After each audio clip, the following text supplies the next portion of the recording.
పొరుగువాని మీద నింద మోపడు. ఎవరయ్యా దేవుని ఎదుట నిలవగలరు అంటే,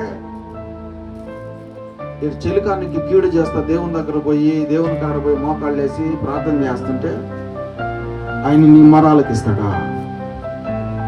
ఆయన నీ ప్రార్థన ఆలకిస్తాడా? ఆయన నిన్ను ఆశీర్వదిస్తాడా? హల్లెలూయా, హల్లెలూయా, హల్లెలూయా. తన చెలికానికి కీడు చేయడు, తన పొరుగువారి మీద నింద. మనకు జీవితమే ఇదే. మన జీవితం ఏం తెలుసా? ఎదుటోడి మీద నిందేయడం. ఎవరికి లేదు? ఇక్కడ కూర్చున్న వారికి ఎవరికి లేదు? అసలు ఈ కూడే నిద్ర లేస్తే ఏ కూడు తింటున్నామంటే, ఏ ఆహారం తింటున్నామంటే, మొదటి నిద్ర లేస్తే పక్కనోడి మీద నింద. ఏదో వాడికి ఏదో ఒక రకంగా కీడు చేయటం. నువ్వు వాడికి మేలు చేయబడలే, కీడే తలపిస్తావు, నిందే మోపుతావు, దోషకుడుగా నిందకుడుగా హింసించబడుగా నువ్వు మారిపోతా ఉన్నావు.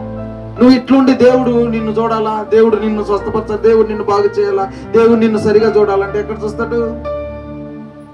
ఎక్కడైనా వేషాలు వేయచ్చు, నాటకాలు వేయచ్చు, నటనలు చేయొచ్చు.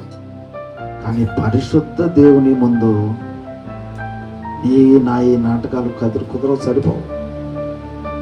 ఆయన పరిశుద్ధుడు, నిత్య తేజమయుడై ఉన్నాడు. ఆయన సమ్ముఖంలోకి వెళ్ళాలంటే వెలుగు కలసదు, కానీ చీకటి వెలుగు కలవనే కలవదు.